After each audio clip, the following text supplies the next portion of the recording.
Bonjour à tous, merci d'être présents pour notre webinaire sur l'identité numérique et paiement, dernier opus de notre trilogie sur les paiements en collaboration avec CB et Mercatel. Dans un premier temps, je vais vous présenter la plateforme. Donc, sur la droite de votre écran, vous avez plusieurs onglets. L'onglet questions, dans lequel il faudra poser vos questions à l'ensemble des intervenants du jour. On y répondra à la fin de chaque session. Et l'onglet chat, dans lequel vous pouvez éventuellement remonter un souci technique s'il y a, et je m'attellerai à résoudre le souci le plus rapidement possible. Aujourd'hui, autour de la table, Laetitia et Romain de CB, Jean-Michel de Mercatel, Pierre de CB également, Florent d'Inetom, Rabi de Splio et Bertrand de Ariane Next. Bonjour à tous. Bonjour. Je vous présente les quelques chiffres de Cap Digital avant de laisser la parole à nos différents experts du jour. Donc, Cap Digital est un collectif qui a plus de 15 ans d'ancienneté. Elle est représentée par plus de 1000 structures adhérentes, composée de 850 PME et startups, 70 grands comptes, 70 EFR et 10 fonds d'investissement. Sur l'année 2020, nous avons eu la chance de pouvoir organiser plus de 110 événements ayant accueilli 15 000 participants. Notre équipe est composée de 160 experts et de 40 collaborateurs en tant qu'équipe permanente. Donc, sachez qu'en tant qu'adhérent à Cap Digital, vous avez tout à fait la possibilité de solliciter par mail ou par téléphone l'ensemble de nos collaborateurs pour divers sujets sur de l'accompagnement, de la levée de fonds, ou simplement divers renseignements sur l'adhésion à Cap Digital. Et en fonction de vos différents besoins, on peut vous mettre également en relation avec ces 160 experts. Donc, n'hésitez pas à remonter vos besoins dans le chat. Je me ferai un plaisir de vous envoyer les liens nécessaires pour pouvoir répondre à l'ensemble de vos questions. Concernant les chiffres donc, de la recherche et développement, 3136 projets ont été reçus depuis 2006, dont 1719 projets ont été labellisés et 870 projets ont été financés.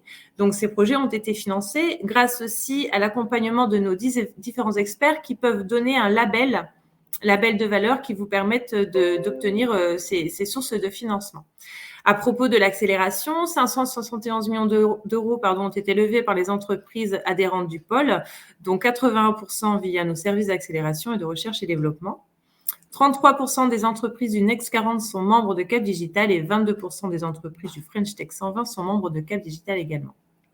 À propos de la transformation numérique, plus de 100 mises en relation qualifiées ont été effectuées entre startups et grands comptes en 2020 via nos différents programmes et plus de 100 projets d'open innovation ont été menés par le pôle depuis 2015.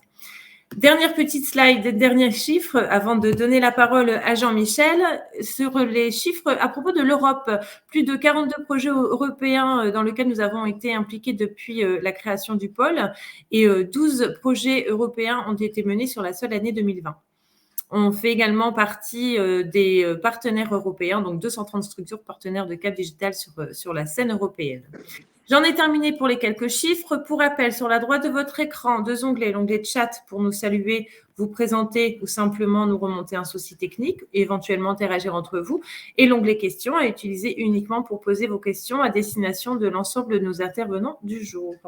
Jean-Michel, j'en ai terminé, c'est à vous. Oui, merci. Merci, bonjour à tout le monde. Merci Nanège, merci à Cap Digital de nous accueillir donc, pour ce troisième épisode de notre série passionnante sur les paiements, avec ce sujet qui est un peu plus peut-être prospectif que les autres qu'on a pu traiter jusque-là, mais qui est néanmoins évidemment au centre de nos sujets, alors en liaison avec évidemment les paiements, mais d'abord en liaison avec le développement du numérique, puisque bien sûr le sujet des paiements et de la fraude sur les paiements est vraiment quelque chose qui nous préoccupe. Mais le sujet de l'identité numérique, c'est pas qu'un sujet de fraude, hein. C'est aussi un sujet qui permet, par exemple, d'identifier avec certitude un consommateur dès son entrée sur un site internet et donc de lui fabriquer un parcours qui pourrait être personnalisé. Donc, pour revenir au sujet évidemment qui nous passionne, sur l'augmentation de la fraude au fur et à mesure que l'usage du numérique progresse, clairement, tout ça, ça pose la question, surtout si on veut conserver des parcours, comment dirais-je, vraiment intégrés, et avec la plus grande fluidité possible. ça pose la question de la délégation. C'est-à-dire, au fond, aujourd'hui, parmi les différentes entités qui peuvent être en jeu dans une transaction, c'est à qui va incomber la responsabilité d'identifier la personne qui est d'authentifier, puisque les deux sont intimement liés, la personne qui est à l'autre bout, c'est-à-dire. Bon, après, évidemment, ces sujets d'identité numérique, c'est pas que des sujets marchands, hein.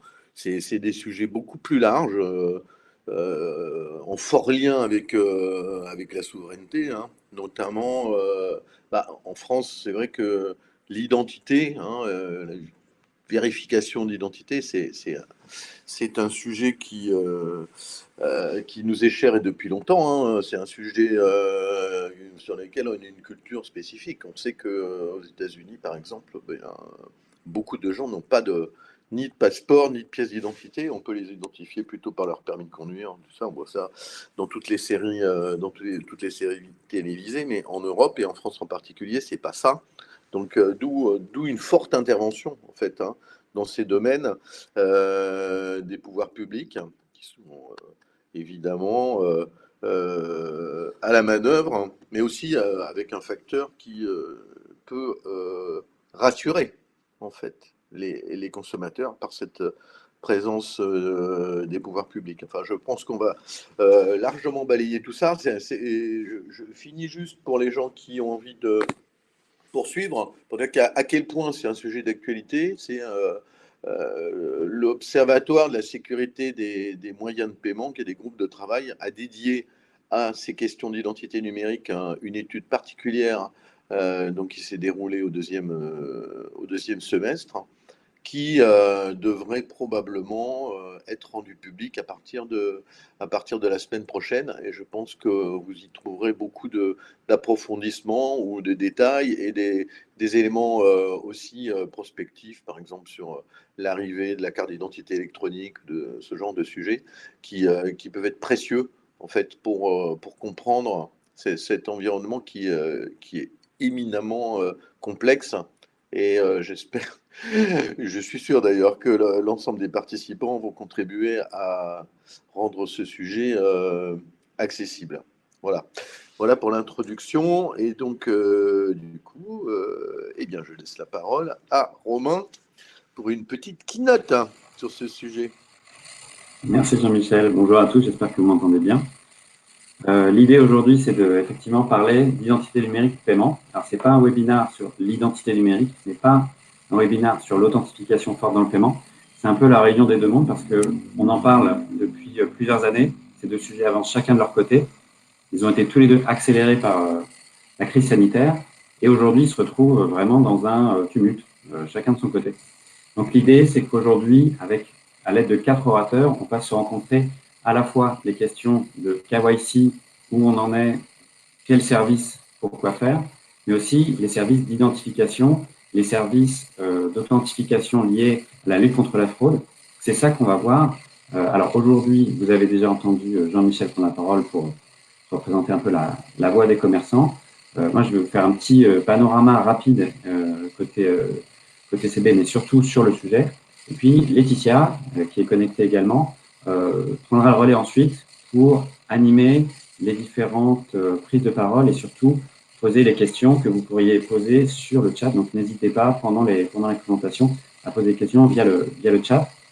Alors, sur les orateurs, nous avons aujourd'hui le plaisir d'accueillir 4 orateurs qui ont déjà été rapidement présentés, mais dans l'ordre de présentation, vous aurez le plaisir d'écouter Florent Camus de la société Inetom, qui est positionné sur un axe KYC assez généraliste.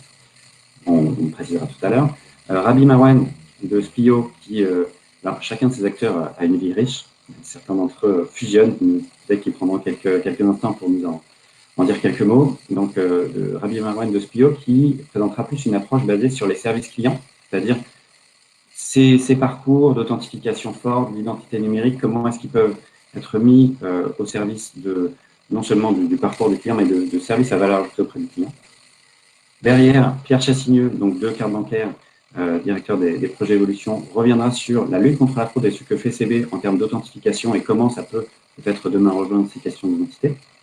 puis, on aura le plaisir de finir le tour d'orateurs avec Bertrand Boutou d'Ariane Next, qui nous expliquera, côté KYC très précis, ce que justement dans ce monde où on a maintenant des niveaux d'identité, des niveaux de sécurité corrélés à des niveaux d'identité numérique, ce que ça permet aussi d'avoir aujourd'hui et d'imaginer demain. Voilà. C'est le programme d'aujourd'hui. On aura à peu près une quinzaine de minutes par orateur, c'est-à-dire une dizaine de minutes de présentation, et puis on laissera à peu près 5 minutes pour les questions-réponses. Encore une fois, n'hésitez pas. Et moi, je vais d'abord vous présenter un petit tour d'horizon de la question.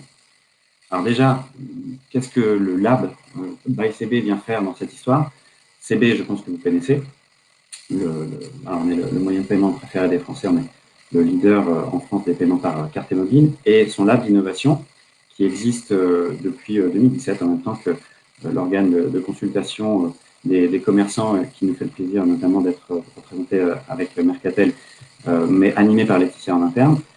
Nous avons été lancés pour essayer d'innover sur le terrain avec les commerçants. Et ces questions d'authentification, d'identification, de sécurité, elles sont toujours prégnantes dans les travaux que nous menons.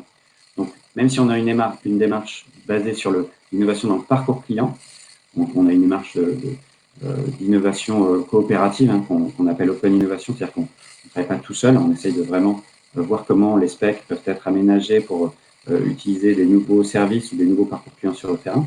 Mais à chaque fois, dans toutes les expérimentations qu'on mène au lab, et avec tous nos partenaires que vous voyez affichés ici, ça va des instituts de recherche aux fournisseurs de solutions, et bien sûr aux banques CB et à leur lab d'innovation interne, mais même des écoles avec des étudiants. Dans tout ce qu'on fait, et c'est les thèmes que vous voyez en bas du slide, et après je passerai vraiment au sujet, que ce soit l'inclusion numérique et territoriale. Alors chaque fois, j'ai mis des toutes petites vignettes, vous pourrez cliquer, ça vous enverra sur des liens, quand on enverra le support un peu plus tard.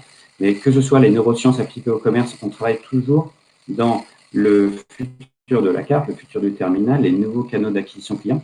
Et dans tout ce qu'on fait, c'est transverse, c'est la dernière case, c'est ce qu'on appelle cyber, un peu voilà, de façon commune. C'est tout ce que nous faisons doit être security by design, security by default presque.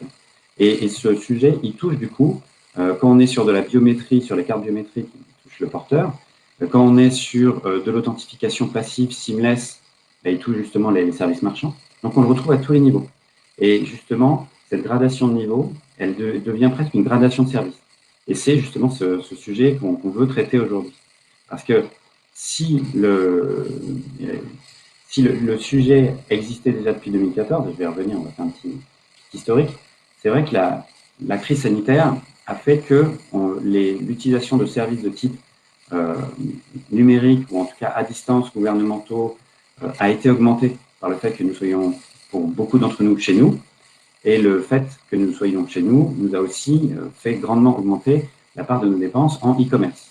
Alors, on fait un focus e-commerce, mais bien sûr, il y a aussi la question du paiement de proximité qui est gérée. Et dans tous ces cas-là, ça pousse à avancer encore plus vite sur les services d'authentification forte et d'identification substantielle ou plus des personnes qui se connectent à des services. C'est une tendance qu'on a retrouvée. Donc là, j'ai essayé de vous mettre sur un slide, le slide numéro 10.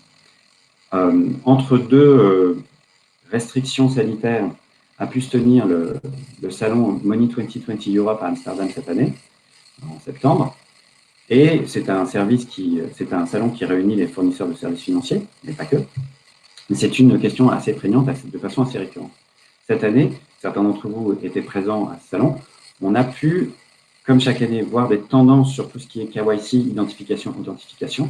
Et clairement, nous sommes dans une tendance d'ID as a service, c'est-à-dire on est dans un monde d'authentification forte, où tout converge vers des niveaux d'authentification de plus en plus forts, avec des parcours clients qui sont, même fonctionnellement, avec de plus en plus de partenaires ou de maillons possibles.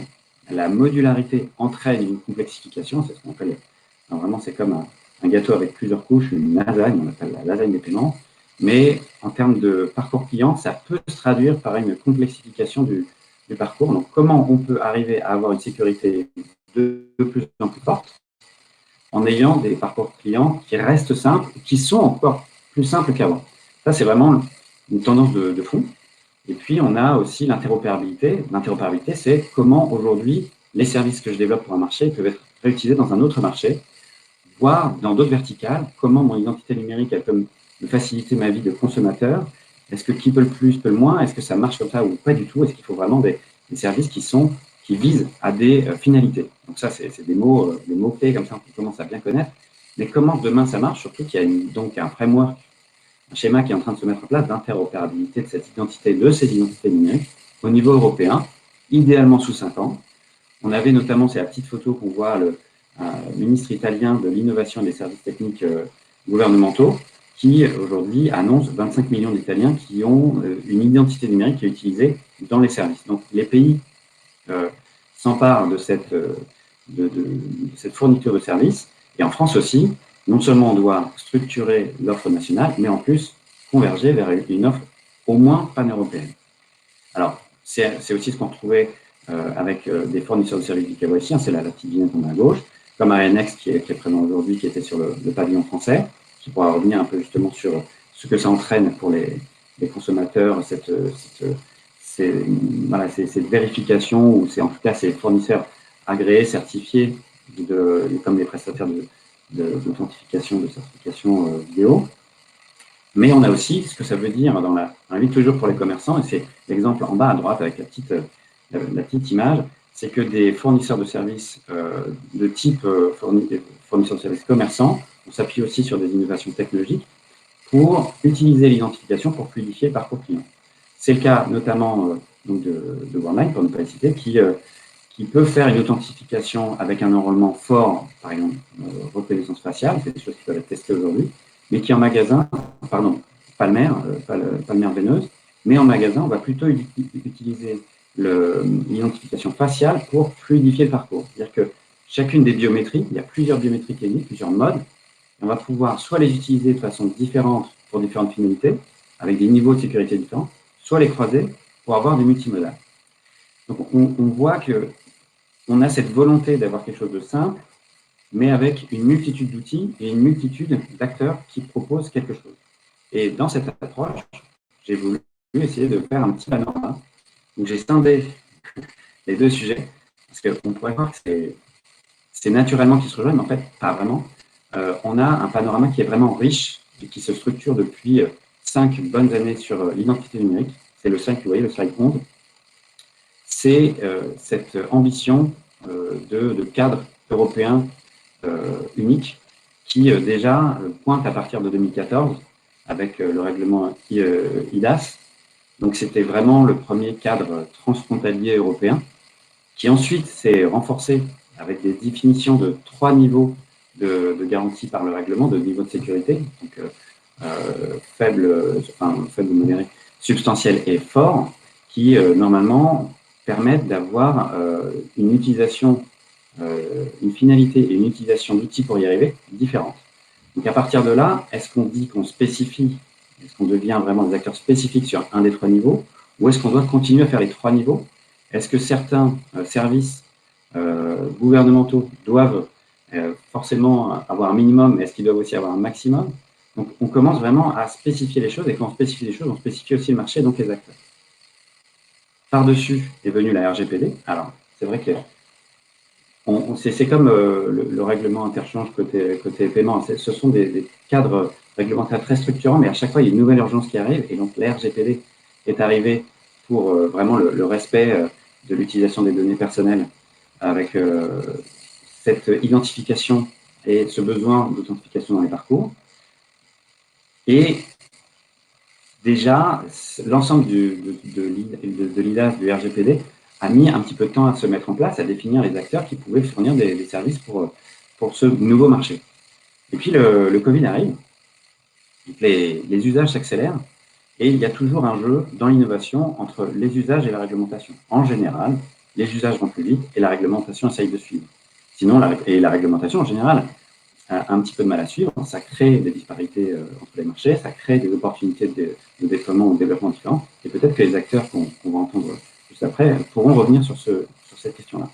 Ce qui fait que il y a eu un besoin d'étoffer les outils pour faciliter à la fois l'accès à ces services à la distance, côté services gouvernementaux, mais aussi donc renforcer la sécurité, mais aussi fluidifier les parcours.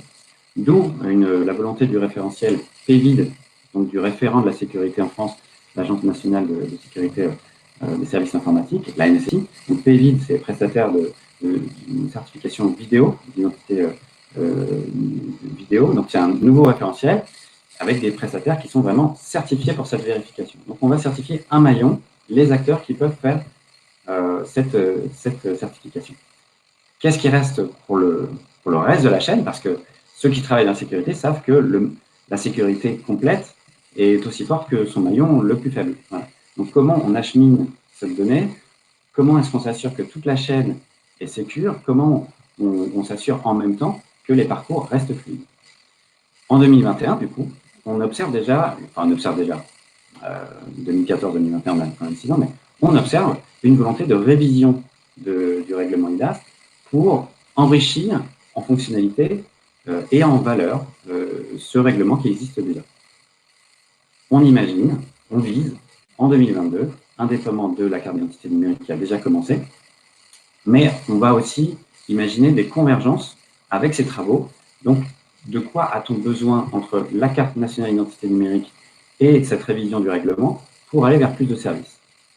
Toujours avec dans l'esprit que sous 5 ans, donc on va dire 2026 ou 2025 idéalement, mais on va essayer déjà 2026, ça serait bien, d'avoir une interopérabilité au niveau européen. Qu'est-ce que ça veut dire?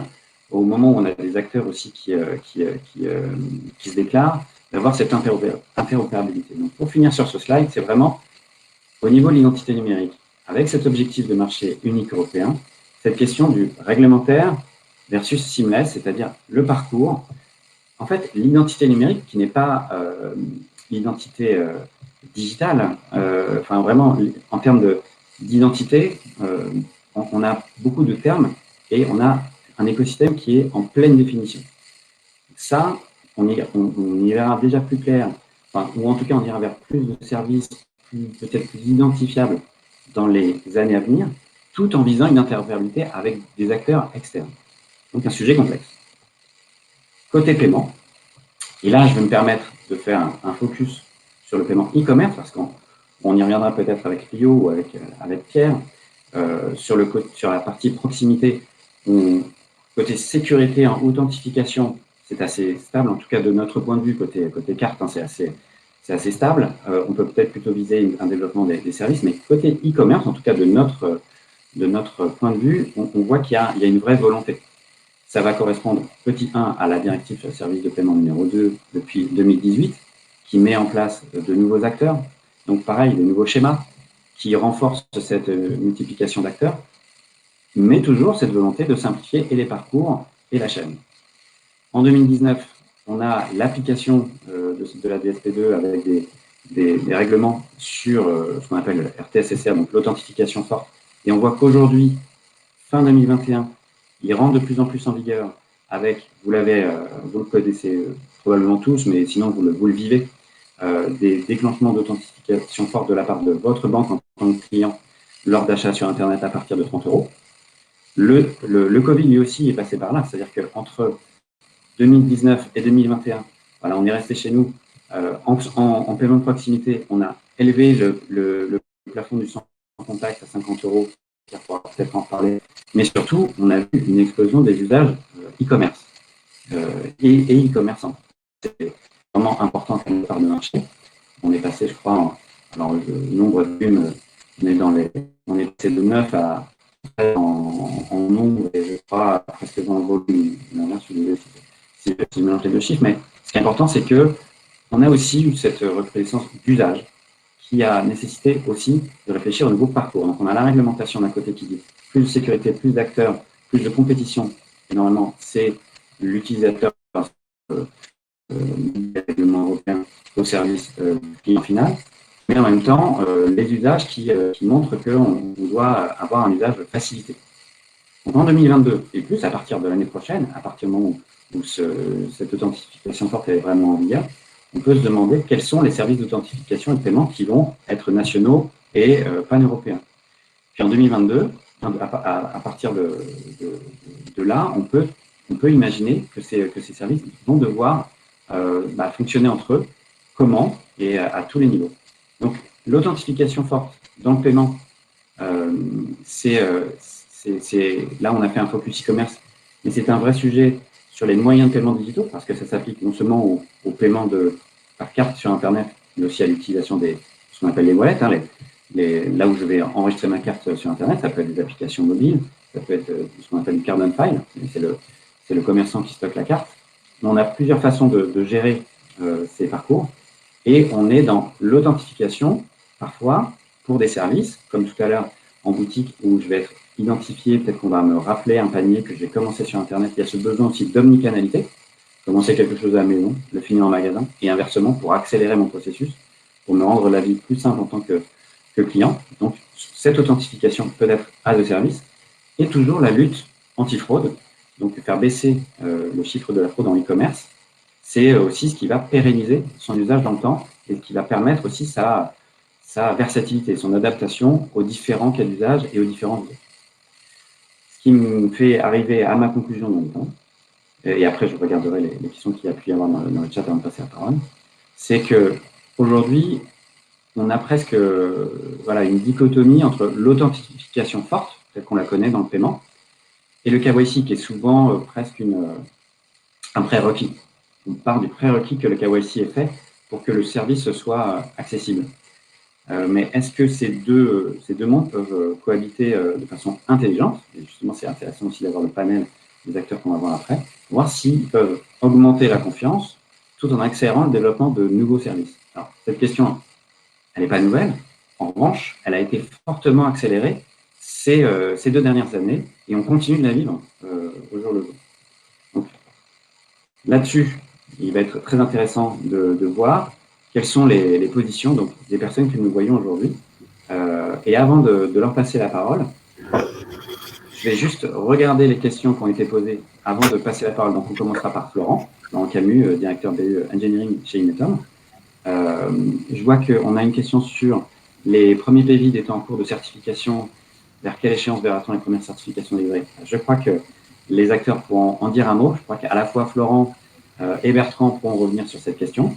Je vois aussi qu'en est-il du projet DIW au niveau européen. Je crois que également nos orateurs ont prévu d'en parler.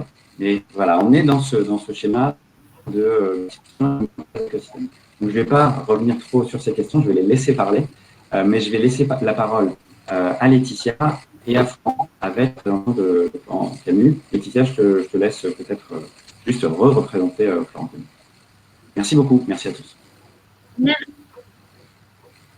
Merci Romain. Donc, on a la chance d'accueillir 4 intervenants pour la suite, pour pouvoir du coup illustrer le propos et le sujet de ce webinaire qui est donc identité numérique et paiement. Et dans un premier temps, c'est Florent Camus qui sera donc le représentant d'Inetum et qui pourra nous, déjà dans un premier temps, présenter qui est Inetum et ensuite illustrer le propos. Et je propose du coup, Florent, si à l'issue de ta présentation, si tu as des premiers éléments de réponse à apporter aux 2 questions de nos participants, tu n'hésites pas. Ok, merci.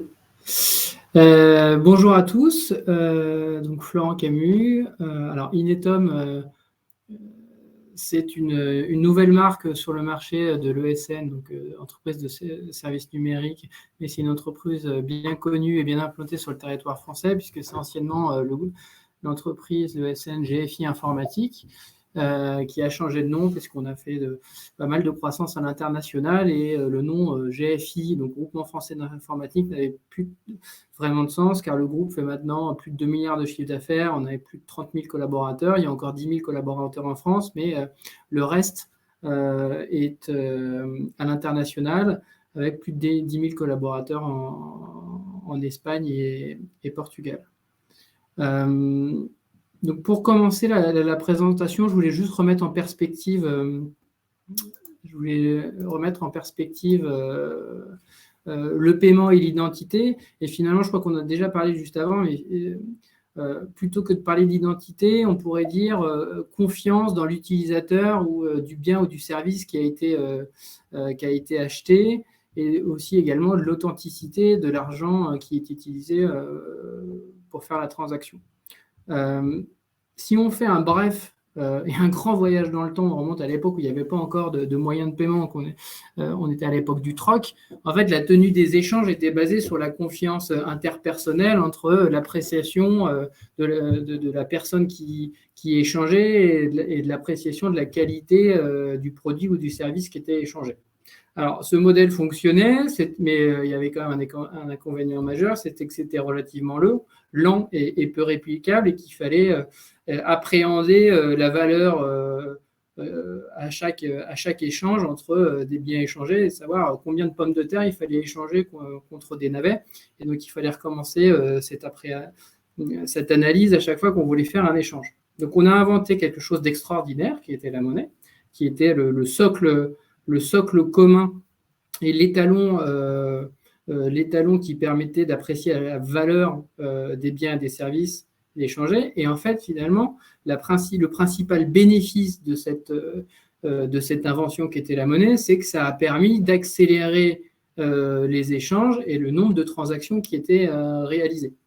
Et donc, depuis l'invention de la monnaie il y a très longtemps, donc on a eu de cesse d'inventer des nouveaux moyens de paiement de manière à optimiser le modèle d'échange, de manière à les accélérer et de trouver des moyens de paiement qui étaient de plus en plus pratiques, réplicables, sûrs et économiques, et ainsi éviter de transporter des sacs de pièces pour acheter un appartement.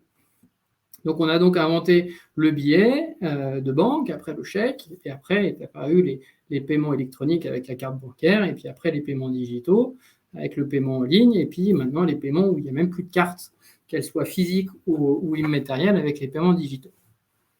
Mais finalement, la contrepartie des bénéfices qu'on a eu avec l'accélération des échanges, la sécurité, etc., c'est qu'on a augmenté significativement la distance entre le client et le fournisseur, jusqu'à avoir à se rendre dans la situation que on connaît plus ses clients et on connaît plus ses fournisseurs, puisque la relation entre les deux s'est fait de manière à distance et totalement immatérielle, et parfois à travers des plateformes.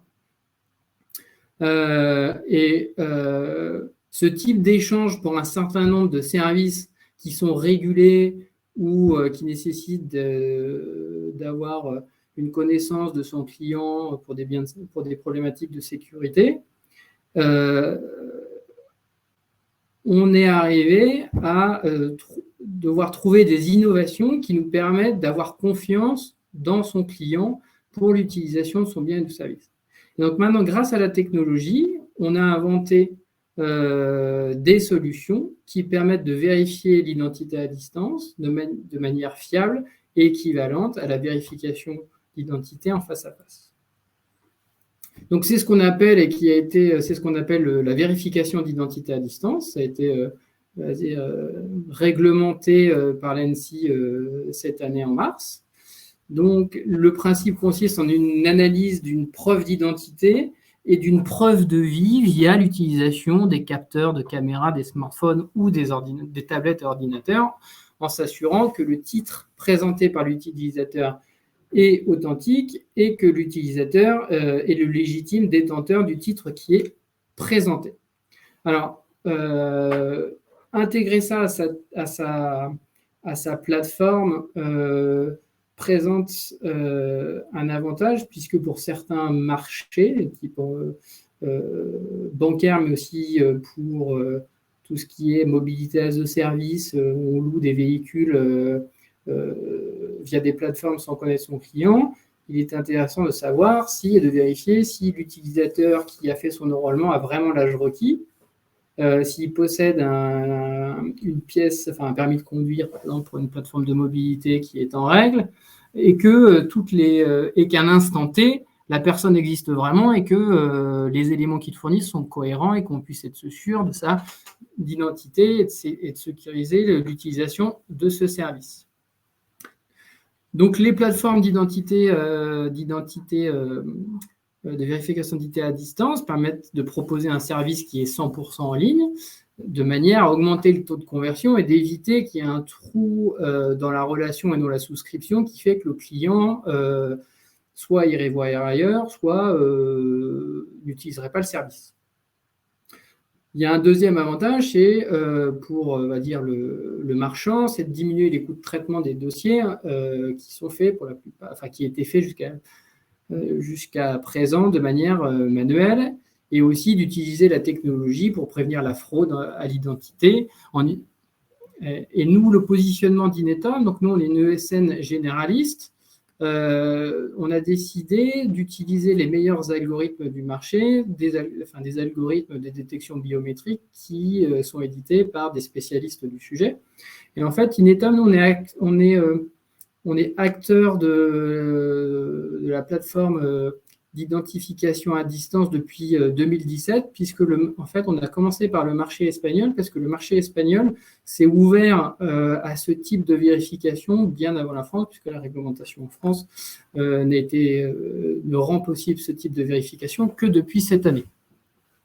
Donc, Inetom, nous, on possède une gamme complète de services, donc un SDK notamment, qui permet de faire de l'entrée en relation et donc d'intégrer des contrôles biométriques et d'identité donc sur des plateformes et des applications de nos clients marchands, et de proposer et de réaliser sur les documents et les preuves de vie collectées des contrôles de la fraude pour vérifier que les documents qui sont les documents d'identité ou les documents justificatifs sont cohérents entre eux et sont bien authentiques. On dispose également d'un back-office, donc d'un centre de service qui permet de faire une analyse humaine des contrôles automatiques d'identité qui ont été réalisés en fonction de critères qui sont propres à chaque client, en fonction de leur analyse de risque et des résultats du scoring de l'identité numérique de chaque personne. On est également actif pour la conception et la mise en œuvre de kiosques biométriques. Et donc, c'est des kiosques qui permettent aussi en local, par exemple dans des gares, dans des mairies, dans des banques, de délivrer des documents officiels en réalisant précédemment l'authentification forte d'une personne via des contrôles biométriques donc empreinte digitale, analyse d'image, etc. Et puis après, on a des solutions d'authentification multifacteur pour accéder à différents biens ou services. Donc si on revient à l'entrée en relation à distance, le cas d'usage le plus commun et qu'on opère depuis 4 ans, il est relativement simple. Via une application mobile, on collecte des coordonnées et on capture une image à l'instant T d'une carte nationale d'identité, ou ça peut être toute autre pièce d'identité. Et après, on réalise ce qu'on appelle une preuve de vie. Et donc, on réalise une image via un selfie et une vidéo selfie pour vérifier que la personne à l'instant T existe vraiment et puis après, on contrôle la cohérence entre tous les documents et les images qui sont collectées pour vérifier que la personne est bien une personne réelle à un instant T, ça je le précise. Et donc après, on a un back-office donc des opérateurs qui vérifient que le processus s'est correctement passé en fonction des règles métiers des différents clients. En fait, notre objectif, c'est vraiment de mettre à disposition un SDK complet d'analyse biométrique qui permet à un utilisateur non sachant et non spécialiste d'utiliser des contrôles biométriques sur du vocal, du facial, du streaming et tous les mécanismes de fraude et de classification des documents qui puissent collecter via ces outils d'entrée en relation, donc son application mobile et son site web. Alors, donc nous, on a commencé il y a 4 ans sur le territoire espagnol, donc on n'avait pas de réglementation française à l'époque. Donc on a une plateforme qui est certifiée IDAS au niveau européen, et puis après on a les certifications du code monétaire espagnol qui nous permettent de réaliser pour les marchés financiers des contrôles d'identité à distance pour les problématiques de lutte contre le terrorisme et le blanchiment d'argent. Sur le territoire espagnol, on est le principal acteur puisqu'on réalise ces prestations pour le monde bancaire, banque assurance avec les plus grandes banques type Santander, la CaixaBank.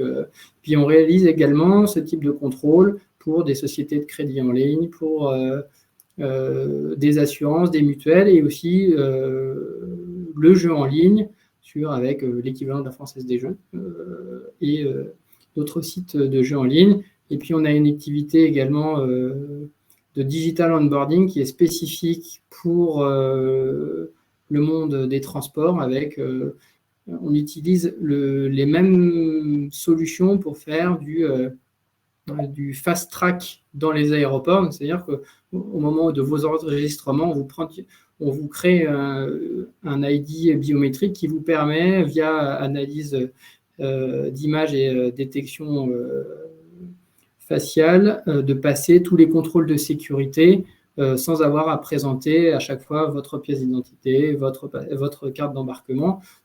Ces documents-là sont liés en back-office et votre image, votre visage fait office de ticket d'entrée dans l'environnement de l'aéroport et c'est transposable pour les transports ferroviaires internationaux, etc. Alors, voilà pour la présentation. J'ai vu que ça a sonné sur le... Passer aux questions. Alors, sur la certification PVIT de l'ENSI, alors, combien de temps ça va prendre? J'aimerais bien en être sûr, mais en tout cas, je pense que ça sera l'année prochaine. C'est-à-dire que la problématique de certification PVIT de l'ENSI, c'est que, personne ne l'a encore, et donc tout le monde est tous les acteurs de la vérification d'identité à distance expérimentent les premières certifications des cabinets de certification qui ont eux-mêmes été certifiés pour pouvoir certifier, en tout cas donner un avis sur les solutions. Merci Florent. Je ne sais pas si Laetitia a une question. Alors, une question qui n'est pas dans le chat, c'est justement comme Inetom propose, avec la vision numérique que nous a proposé plusieurs services, justement sur ces différents segments. Quelle est votre vision chez Inetom des identités numériques ou du KYC sur lequel vous opérez, justement dans 5 ans? Pour vous, quelle tête aura le panorama d'ici là? Alors, c'est compliqué à dire quelles seront les nouvelles solutions dans 5 ans, mais je crois que ce qui a été mis en avant, et vous l'avez mis en avant juste avant, la problématique à régler dans les 5 prochaines années, c'est sur l'interopérabilité des solutions d'identification et de KYC, de manière à pouvoir rendre interopérable à minima au niveau européen, ces différentes solutions. On a des échanges. Alors là, on est sur le monde du transport aérien. Donc, sur le cas d'usage que je vous exposais, qui était l'accès aux zones sécurisées de l'aéroport via votre identité numérique et donc via un token ID qui est votre traduction digitale de votre visage. On comprend bien l'interopérabilité dans ce cas d'usage-là via le transport aérien, puisqu'on rentre dans un espace sécurisé dans une ville, dans un aéroport, dans un pays, on doit ressortir d'un autre espace sécurisé dans un autre aéroport qui est parfois dans un autre pays. Et donc, du coup, la plupart du temps, les solutions de contrôle d'accès de ces différents aéroports ne sont pas fournis par les mêmes prestataires. Et donc, du coup, il y a un enjeu d'interopérabilité et de partage sécurisé de la donnée biométrique entre ces deux acteurs. Merci Florent. Laetitia, tu as une autre question? Sinon, j'en ai. Merci Florent. Et du coup, moi, je me posais la question, dans quelle verticale est-ce que vos solutions pourraient être utilisées en dehors de celles qui ont pu être énoncées là? Quelles sont vos verticales prioritaires? Alors, on a, moi, ce que j'ai cité, c'est on va dire les clients fidèles de ce type de solution qui sont les sociétés, donc les banques et les banques et les assurances et les sociétés de jeux en ligne. Donc, il y a des nouveaux cas d'application, je l'ai cité brièvement, mais il y a tout ce qu'on appelle le MaaS, Mobilité as a Service. Donc, ces plateformes de mobilité qui permettent à un client voyageur d'accéder à tout type de fournisseur de mobilité via une seule application. Donc, typiquement, vous avez votre application de mobilité qui va vous proposer de prendre le métro, les transports publics traditionnels que vous avez l'habitude d'utiliser, mais également dans votre parcours d'utiliser une trottinette, un scooter, une voiture électrique en autopartage. Et à ce moment-là, à partir du moment où on commence à rentrer dans l'utilisation d'un véhicule qui nécessite d'avoir un permis, mais aussi qui nécessite d'être responsabilisé vis-à-vis des accidents potentiels qui peuvent arriver dans l'utilisation du service, il faut vérifier l'identité de la personne. Et puis, il y a également tout ce qui touche à... en fait, c'est tous les process qui actuellement utilisent de manière manuelle le contrôle d'identité, je pense. Quand vous créez un dossier pour louer un appartement ou pour acheter un bien immobilier, vous devez fournir votre certificatif, vos documents d'identité, notamment pour la location quand vous avez des cautions. Vous demandez à un tiers de se porter caution pour vous. Donc, comment on fait pour vérifier que le cautionnaire a une identité et que c'est bien une personne réelle?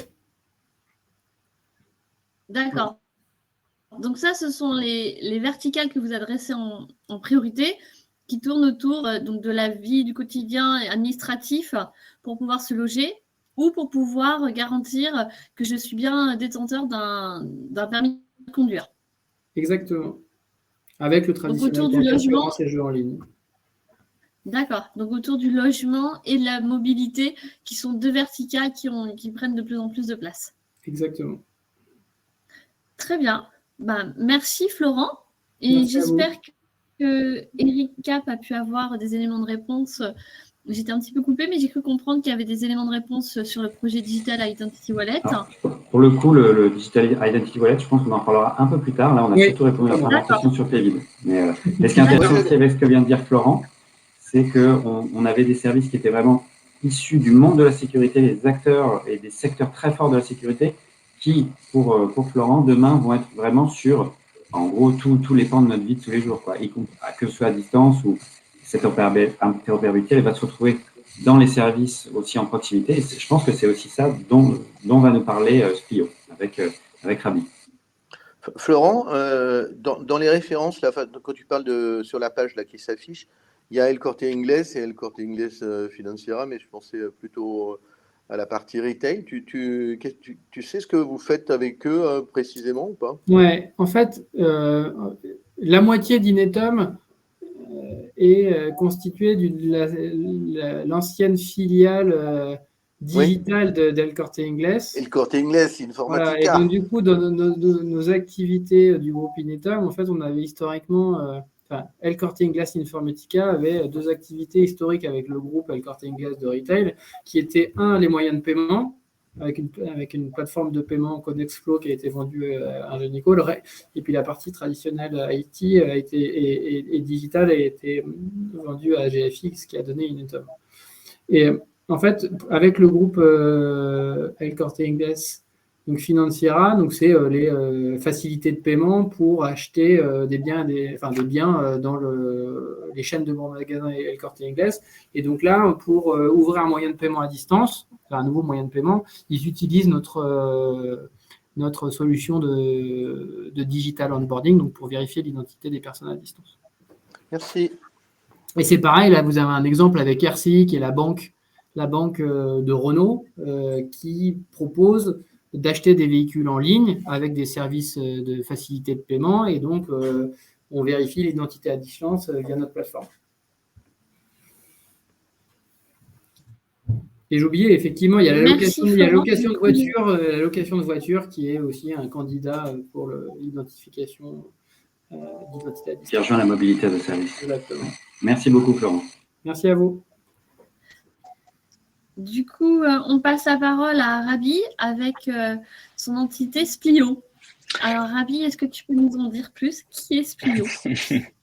Bonjour à tous, merci d'abord pour l'invitation. En fait, en regardant les différents épisodes précédents, j'ai vu que le sujet du paiement a été beaucoup vu, et même de l'identité a été beaucoup vu, comme le disait Jean-Michel dans l'introduction, dans le monde du commerce en ligne, dans le monde de l'identification et de la lutte contre la fraude. Et je me suis dit, je vais essayer de compléter. Là, je vais pas forcément être dans la prospective, je vais être dans pas mal de choses qui sont concrètes, mais de compléter la vue de l'identité numérique et du paiement par la perspective de la relation client et de la relation entre le marchand et le client. Et il se trouve justement que Splio, en tant qu'éditeur, donc en fournit une solution logicielle qui est une plateforme de marketing client. Et en fait, cette plateforme de marketing client qui, Romain le citait, on vient de fusionner avec l'entreprise Diem pour ajouter une dimension intelligence artificielle pour personnaliser et individuer encore plus la relation entre une marque et ses clients. En fait, cette plateforme, finalement, pour donner toute la valeur et permettre à une marque de communiquer de façon responsable et efficace avec des messages qui sont les plus individualisés possibles, elle s'alimente justement de l'identité. C'est-à-dire que si j'achète en tant qu'anonyme, finalement, c'est très compliqué pour la marque de me connaître et donc de me délivrer un service qui soit personnalisé et quelque part, comme je le disais, la valeur de la solution augmente avec la connaissance client.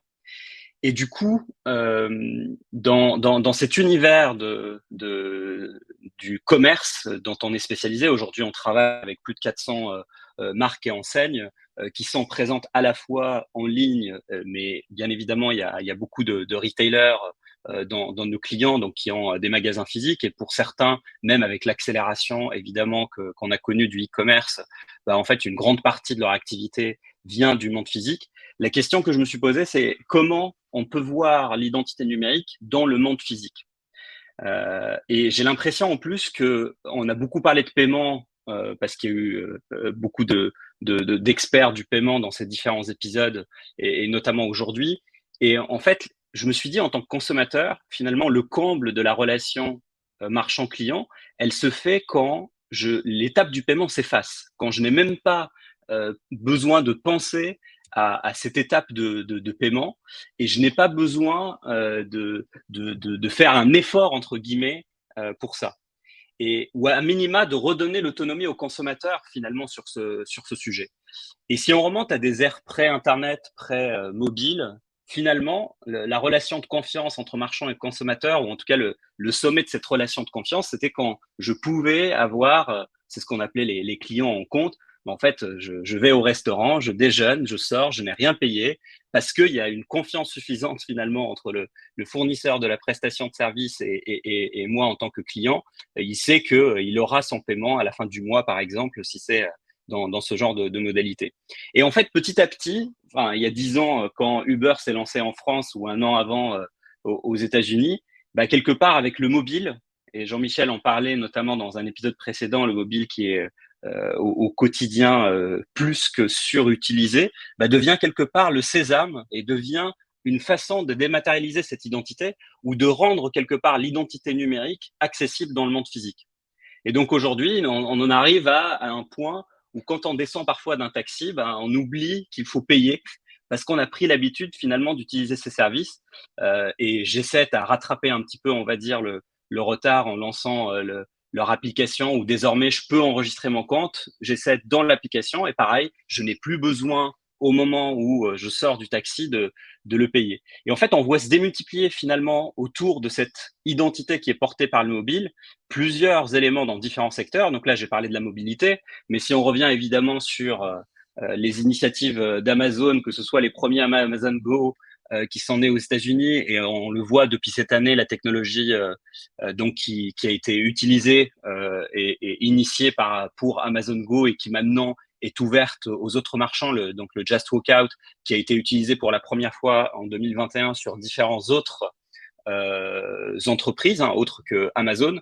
Et encore plus récemment, et c'est marrant parce que Romain en parlait un petit peu dans la keynote, puisque Worldline a sorti également un produit, Amazon One, qui permet d'identifier, donc je parlais de l'identification par le mobile, mais finalement, la dimension biométrique également permet de rendre accessible cette identité dans le monde physique. Et on le voit sur l'image de gauche, finalement, la reconnaissance palmaire pour identifier le visiteur d'une boutique.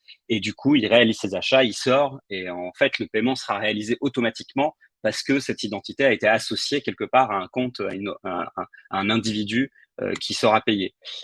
Si on prend de façon plus locale en France, l'AFP, pour citer un exemple, après le rachat de l'entreprise Neos, a lancé et généralise de plus en plus des services de scan and go. Donc finalement, pareil, avec mon identité qui est portée et mon paiement qui est porté par mon mobile, je rentre dans le magasin. Donc là, dans l'exemple, c'est dans les stations Total, j'achète les différentes choses et je sors. Je n'ai pas besoin de passer par la caisse et je n'ai pas besoin de cette étape où je dois finalement présenter mes articles, les faire scanner, etc. Et encore un autre exemple qui a été un peu propulsé par la crise que nous venons de traverser, c'est le paiement à table. Donc l'AFP fournit ce service-là, mais également d'autres acteurs. Un acteur bien français qui est devenu international et qui a grossi très très vite, un peu grâce à la crise, on peut le dire. Donc finalement, avec ces QR codes où beaucoup de gens dans le monde européen ou occidental étaient un peu sceptiques à l'utilisation des QR codes, et là d'un seul coup, tout le monde sait utiliser un QR code puisque toutes les tables sont équipées, que ce soit pour connaître le menu, mais également, là on parle du paiement, où je rends de l'autonomie au consommateur. Il n'a pas besoin d'attendre que la personne lui apporte son addition, qu'il y ait un partage entre les différentes personnes. Finalement, je suis autonome, et on revient à ce que je disais tout à l'heure, cette étape de paiement qui s'efface ou qui rend le client complètement autonome. Et en fait, on le voit, tous les points communs entre ces différentes identifications, comme je le disais, c'est le mobile.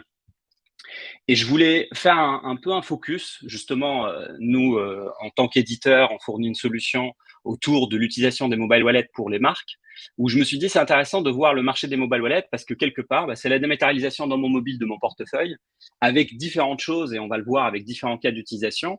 Et pour prendre un pas de recul, juste que sont les mobile wallets, finalement, on va voir trois grandes catégories d'acteurs. Des acteurs qui viennent plutôt du monde de la fourniture des terminaux ou des systèmes d'exploitation, comme bien évidemment Apple, Google, Samsung, Huawei en tête. Des acteurs qui sont plutôt des pure players, l'AFP ou Lydia pour prendre des exemples français, ou Satispay en Italie, ou encore d'autres acteurs comme Stockard ou Feedme, qui sont, eux, pour le coup, qui en profitaient finalement un peu d'un vide et d'un besoin consommateur. J'ai besoin de retrouver l'ensemble de mes cartes de fidélité qui m'identifient auprès d'une marque sur mon mobile. Il n'y avait pas forcément de solution. Tiens, ils ont créé des applications qui permettaient de faire ça facilement. Et là, on est plutôt dans un univers où c'est orienté par la vente. Enfin, leur business model, c'est de vendre de la publicité pour les marques, pour toucher finalement les utilisateurs de l'application. Et si je fais un focus un peu plus proche finalement sur les wallets fournis par les principaux acteurs des terminaux et des systèmes d'exploitation, tout converge. Apple a lancé Passbook, l'ancêtre du wallet, en 2012, a lancé Apple Pay aux États-Unis en 2014, 2016 en France. Et finalement, les deux autres acteurs, que ce soit Google ou Samsung, même si les points de départ sont différents, là, ce qu'on voit sur le marché, c'est que ça converge autour d'une centralisation de tout ce qui me permet, en fait, de tout ce qui était présent dans mon portefeuille mobile, en une seule application qui couvre l'ensemble des cas d'utilisation que j'affichais à l'écran, que ce soit la carte de fidélité, mon moyen de paiement, mes cartes d'embarquement ou mon transport du quotidien, mon accès culturel à des musées ou autres. Et en fait, on n'est plus du tout dans de la science-fiction. Les cartes d'identité sont déjà, vous parliez tout à l'heure du permis de conduire aux États-Unis, mais en fait, il y a déjà certains États, depuis iOS 15, qui sont actifs avec des permis de conduire qui sont disponibles dans Wallet, donc depuis le mois de septembre.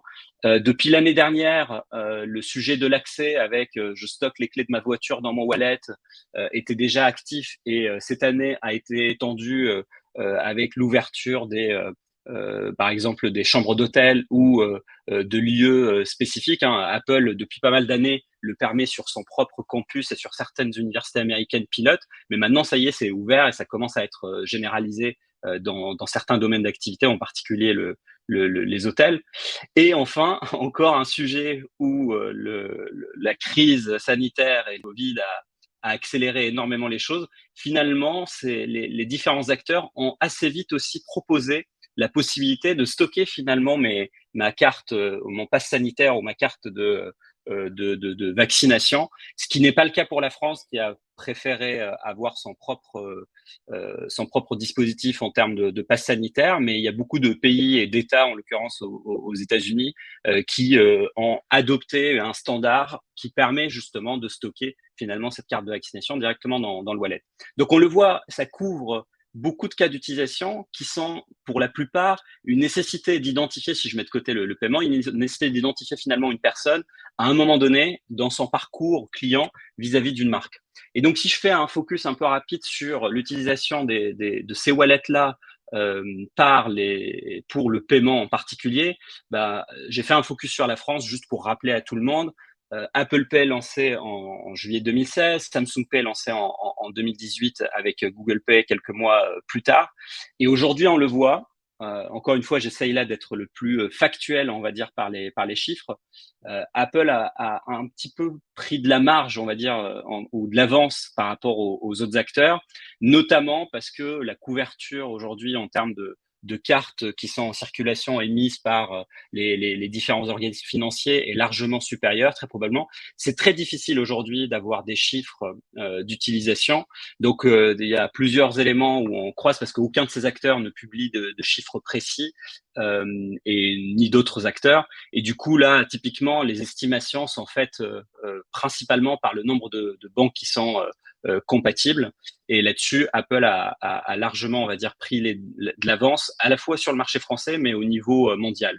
Mais ce qui ne veut pas dire que les autres acteurs sont largués. Enfin, si on prend au niveau de chaque pays, il peut y avoir des grosses différences. Mais c'est vrai que voilà, ça, c'est plutôt la situation sur le marché français. Et donc, j'ai essayé de la résumer un peu par une estimation qui a un ordre de grandeur en termes d'utilisateurs, on va dire, du paiement sur mobile au travers de ces différents acteurs. Et voilà, j'ai essayé d'aboutir à un ratio. Mais encore une fois, comme je dis, il n'y a pas de chiffre officiel. Donc, c'est plutôt en partant des banques qui sont compatibles et des quelques chiffres qui ont pu être communiqués à l'occasion des résultats financiers ou encore de communiqués de presse lors de lancement de services. Mais ça donne quand même une bonne idée sur la situation du marché. La seule étude que j'ai trouvée, on va dire, disponible et récente qui se focalise sur Apple Pay vient du Consumer Survey que fait Statista et donc qui date de cet été. Et en gros, par pays, ils ont interviewé plus de 12 000 personnes. Le point d'attention là par rapport à ces chiffres, c'est qu'on le voit, c'est que ça concerne évidemment des gens qui payent déjà en ligne. Donc, il y a une forme de biais. Mais si on se concentre sur cette population, parce que le survey était réalisé en ligne, si on se concentre sur cette population de gens qui payent en ligne, finalement, quand on leur pose la question de quel est le moyen de paiement que vous avez utilisé entre le monde physique et le monde online pour Apple Pay dans les différents pays, c'est impressionnant de voir en fait la différence. Ça veut dire que finalement, en tant que moyen de paiement dans le monde physique, c'est plus adopté qu'en tant que moyen de paiement dans le monde e-commerce. Qu'est-ce que ça explique, qu'est-ce que ça cache? Le sans contact y est certainement pour beaucoup. Le fait que encore une fois, on parle d'éditeurs là qui ont la plateforme. Donc en fait, si je suis un utilisateur d'un iPhone, pour ceux qui ont vécu l'expérience récemment, à chaque fois que je vais acheter un iPhone et que je l'initialise, on va me proposer d'activer Apple Pay, on va me proposer d'ajouter ma carte. Donc à partir du moment où l'équation est positive avec la banque de ma carte qui est compatible et j'ai le bon device, en fait, il y a de fortes chances que je l'active. Et après, une fois que je l'ai vu, moi, j'ai vu vraiment un shift il y a 2 ans à partir du moment où ma boulangerie commençait à accepter qu'on paye avec son mobile. Et je le vois, ça devient de plus en plus courant au quotidien. Et en gros, pourquoi j'ai pris cet axe vis-à-vis des wallets? Parce que justement, ce qu'ont fait ces acteurs quelque part, on le voit, il y a différentes initiatives qui se concentrent sur comment j'authentifie une personne lors de l'étape de paiement. Mais là, l'idée, c'est que, je le disais en introduction, une marque, pour créer une relation personnalisée, individualisée avec son client, elle a aussi besoin de le connaître, et le client, pour bénéficier des bons services, a besoin finalement de s'identifier auprès de la marque. Donc, on a le sujet classique de je présente ma carte de fidélité, qui existe depuis des décennies. Et aujourd'hui, si on prend une initiative qui est née, encore une fois, là, autour d'Apple et de Google, qui porte des noms différents, mais techniquement, on est sur la même démarche. Là, je vous présente quelque chose qui existe véritablement. On n'est pas sur un prototype. Un des premiers acteurs qui l'a utilisé, en l'occurrence, c'était Walgreens aux États-Unis. C'est que au moment où je présente mon terminal, donc mon iPhone là dans l'exemple, auprès du terminal de paiement, si le client n'est pas identifié, il va recevoir une notification post-paiement qui va lui proposer d'ajouter la carte de la marque. Donc là, c'est une fausse marque pour les besoins de la démo, PopHat, on va le voir par la suite. Et en fait, au moment où je vais cliquer sur cette notification, ce qui va se passer, c'est que vu que la marque ne me connaissait pas, l'idée, c'est d'en profiter justement pour connaître le client. Et donc là, dans Apple Wallet, donc on est in-app dans l'application du wallet, ça va me proposer de remplir et donc de partager ces informations avec la marque. Et concrètement, en plus, c'est pré-rempli, en l'occurrence, avec les informations que j'ai déjà renseignées quand j'ai activé et configuré mon Apple Pay, ou encore mes données de contact dans mon device iPhone. Il y a l'équivalent, je le disais, côté Google, qui s'appelle Smart Tap. Et le principe, là, si on prend le parcours utilisateur, en fait, je valide, j'accepte les conditions générales. Et ce qui va se passer à partir de ce moment-là, c'est que la carte que je viens d'ajouter à mon wallet va être une carte d'un type un peu particulier, puisque c'est une carte NFC, et qui va être désormais automatiquement sélectionnée lors de mes futurs paiements. Donc, je reviens chez PopHat, je n'ai plus besoin de m'identifier, je ne vais plus recevoir cette notification qui me proposerait d'ajouter ma carte, parce qu'au moment où je vais payer, automatiquement, l'identifiant client associé à cette carte, et donc c'est deux choses qui sont transmises finalement au travers du terminal de paiement séparément. D'une part, ça va transmettre ce qu'il faut pour réaliser l'acte de paiement, mais ça va également transmettre mon numéro de carte de fidélité, pour faire simple, qui permet au système de caisse de m'attribuer les points ou de m'attribuer les avantages nécessaires associés à mon compte. Et donc, on le voit finalement, ça fluidifie. Je n'ai plus besoin de penser en tant que client de faire cette démarche de m'identifier, d'une part. Et pour la marque, ça améliore également la qualité des données qui sont récoltées. On le sait aujourd'hui, je pense qu'on a tous vécu un jour la personne qui est en train d'épeler son nom au niveau du système de caisse pour que l'hôte de caisse ou l'hôtesse de caisse puisse saisir les informations avec toutes les erreurs qu'il peut y avoir. Et vous imaginez quand il s'agit du Black Friday ou je ne sais quel autre événement de vente privée où il y a beaucoup de monde à la caisse, ce que ça peut donner comme aussi perte d'opportunité. Donc là, on déporte quelque part cette action côté utilisateur pour un gain de qualité et donc une meilleure capacité aussi de le faire, in fine. Et comme on l'a dit en introduction, ça permet finalement d'avoir une relation plus personnalisée à l'avenir et pour le client de bénéficier davantage de services. Et on a en France déjà quelques acteurs qui le font, les cinémas Pathé Gaumont avec qui on travaille sur ces sujets, sont le premier acteur dans le monde culturel et du cinéma à avoir lancé ça en Europe. C'était été 2019 à l'occasion de la fête du cinéma, où finalement, quand j'achète mon billet en ligne, j'obtiens un billet en NFC. Et encore une fois, là, ça va redonner de l'autonomie à l'utilisateur. Quand j'arrive pour l'accès, au lieu de chercher mon billet et de l'afficher, je me présente pour le contrôle d'accès et je peux accéder à la salle directement avec mon billet. Et là, nous sommes en train avec eux de le généraliser sur les cartes de fidélité, les cartes d'abonnement. Voilà un petit peu pour cette perspective un peu différente sur ce sujet de l'identité que j'ai vu par les wallets et par le mobile dans le monde physique. Je ne sais pas du coup s'il y a eu des questions. Je regarde. Alors, merci Rabi.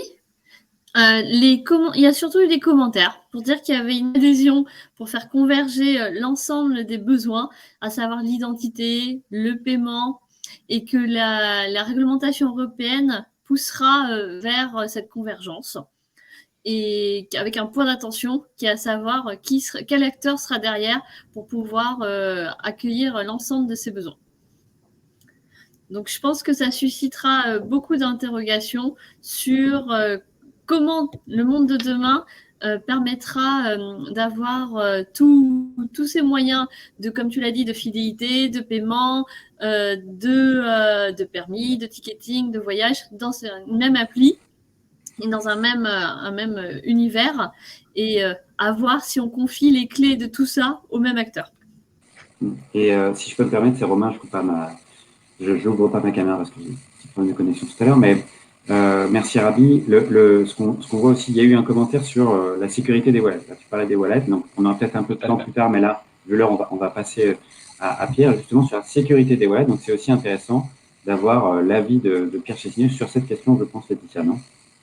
Tout à fait. Donc on passe à notre troisième intervenant, Pierre Chassigneux, qui va pouvoir nous éclairer sur le volet paiement, sur l'identité en tant qu'expert du sujet. Pierre, la parole est à toi. Merci Laetitia. Attends, Merci. juste avant Pierre, excuse-moi, c'est Jean-Michel. Non, mais je voulais rebondir sur ce que disait Ravi sur l'écart qu'il y a entre l'utilisation des wallets, y compris dans la feed en proximité, par rapport à la partie à distance. C'est vrai qu'il y a une espèce de paradoxe là, et un gros gap en fait, hein. Probablement qui est lié au fait que, contrairement aux commerçants physiques, hein, les commerçants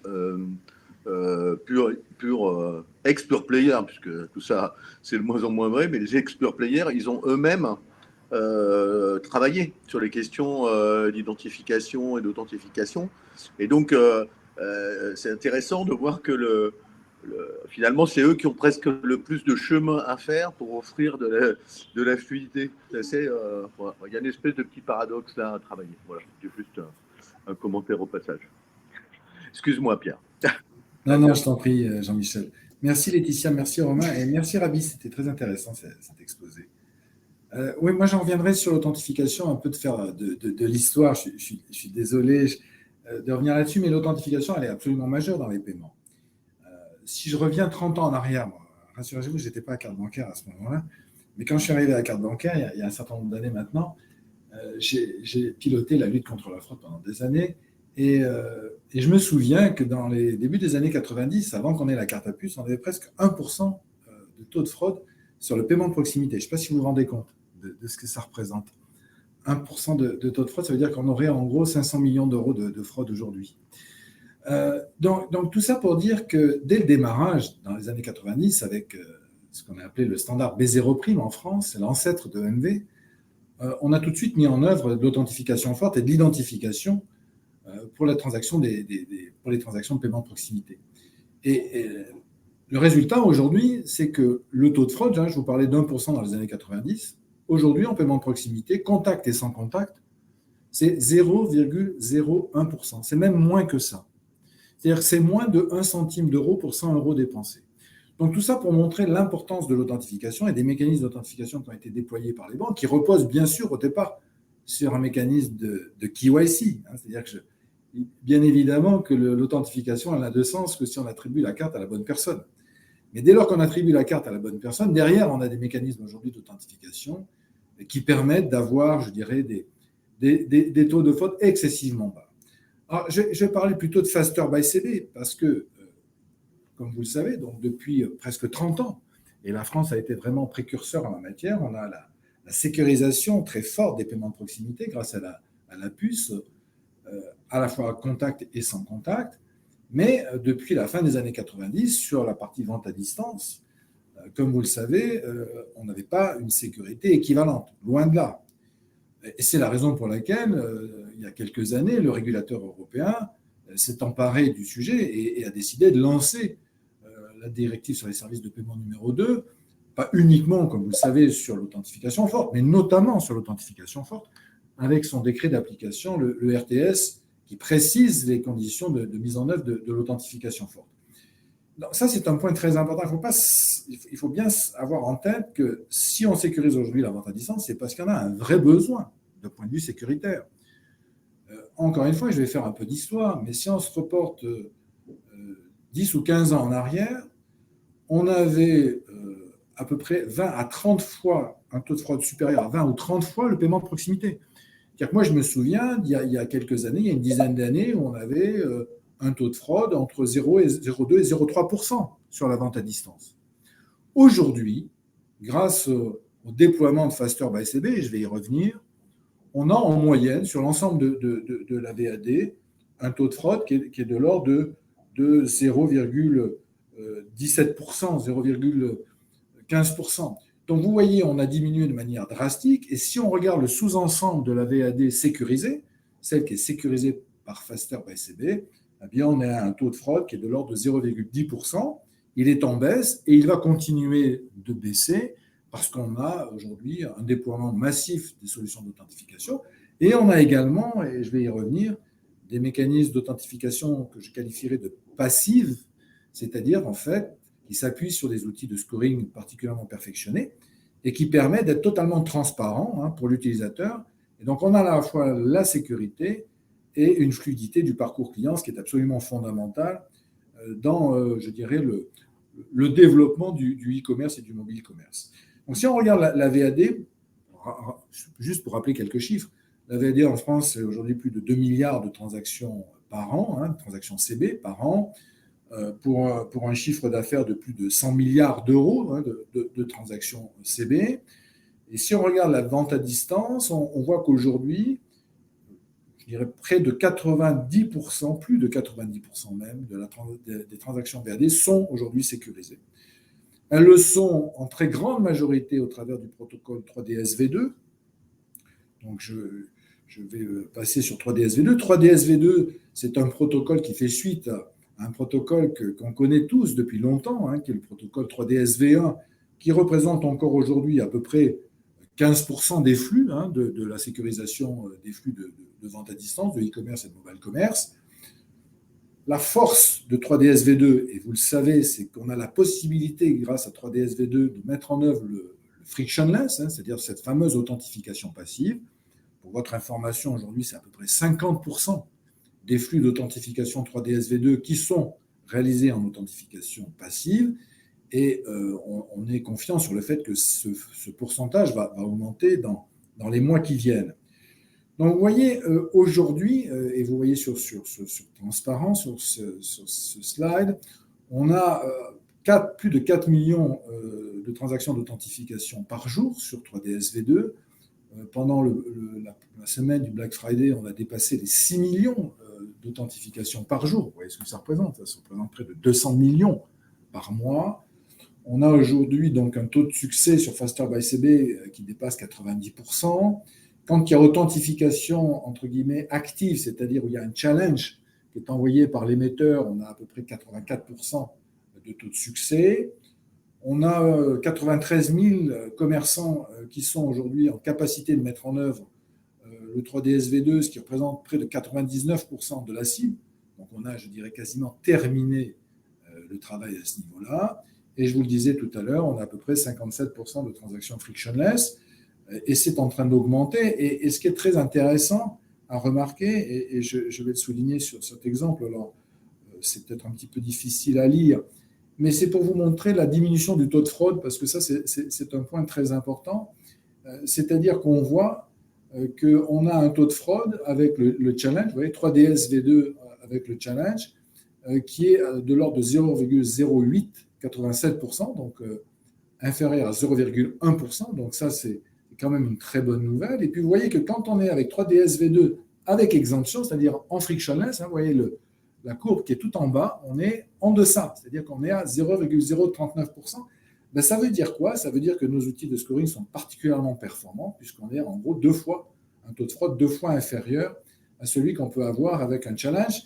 Pourquoi le challenge il présente un taux de fraude supérieur? Ben parce que là, on est sur de l'ingénierie sociale en termes de fraude.